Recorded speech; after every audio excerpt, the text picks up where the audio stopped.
Hello and welcome to Trade Pro Labs. Today we at AIBC Malta, guys.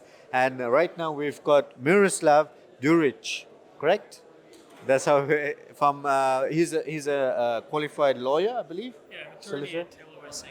Amazing, amazing. So today we're going to speak about a little bit about the regulations and laws around cryptocurrency and what's going on, and finding out more what he's been doing in the space. So first and foremost, give us a little bit of a background, who you are and how you started off in this industry, and what you're doing right now. Yeah, uh, it's nice being here. I'm an attorney at law, working currently at TPL International Law Firm based in Frankfurt. I'm in a fintech space for almost 5 years now, advising fintechs and especially lately crypto companies on laws and regulations evolving in the European Union. We see a big inflow of new clients in this area as the time goes, ever since the ICO bull run in 2017, 2018. So this is pretty much what we do.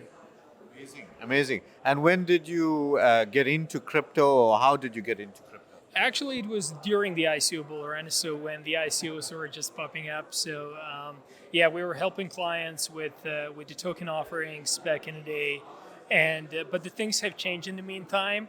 The things have moved more into the regulatory sphere, in the regulated environment. So now our work has become a bit more complex, but the legal certainty for the clients and for their customers has also increased. Amazing. So, what do you think about the new laws in Europe? I think it's MiCA, right? Correct. What do you think about it, and how do you think it's going to help the ecosystem? I truly believe that MiCA will bring a higher degree of regulatory certainty in Europe. And that being said, I also believe that companies operating in Europe will have this competitive advantage in comparison to other jurisdictions. We saw, for instance, just a few days ago what happened with the FTX and the recent developments in the crypto markets.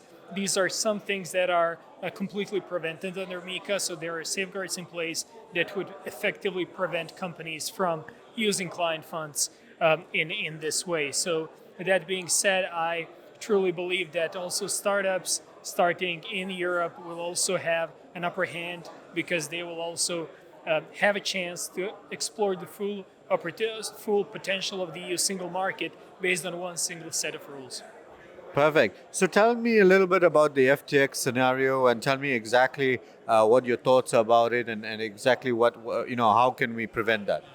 Well, with the FTX, there were actually a group of problems, but one of the main problems was exactly the one that FTX was taking client funds, counterparty funds, and lending them on the other side to third parties.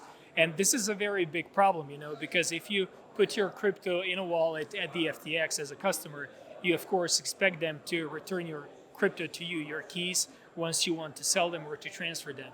And suddenly FTX actually halted withdrawals. That was a huge problem for thousands of customers. And this is something that should not happen, because if we compare this to traditional finance, if you have €1,000 in the bank, you really expect that bank to deliver up on their promises and to return your money to you once you want to have it. And the same rules should apply also in crypto. The customers should not think twice whether an exchange will duly safeguard their assets and return them upon request.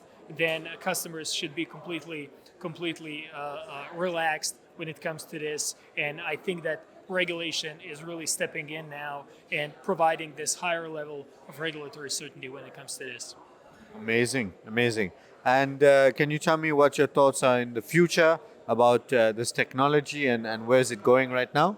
Yeah, technology is rapidly evolving, and therefore it's really important for regulators to keep pace, but to also find an adequate approach. So overregulation is also not a solution. If we look at the European Union is really leading the way when it comes to regulation of crypto assets, and it's doing this for the time being in a proper way. However, we shouldn't lose the other countries out of our sight. So Europe currently has a competitive advantage in comparison to others, but there are other jurisdictions that are developing their regulatory frameworks and are at a rapid pace, especially smaller countries like free zones in the United Arab Emirates, Singapore, Hong Kong. These are all countries that are competing to become global hubs for crypto businesses, and therefore I think the EU in this race really needs to stay committed to finding a right approach to regulation that goes in line with technological developments. Amazing, amazing. I really love that, that this is a great opportunity. It's an amazing time right now. We're still very early in it. Regulations are catching up, and it's a speed right now. Everybody's trying to get as far ahead as they can. I'd really like to thank you in any event for joining us today for the interview. It was a pleasure speaking to you guys. Please, guys, if you like, share, subscribe, show some love, and obviously give us a thumbs up for my guy. Thank you.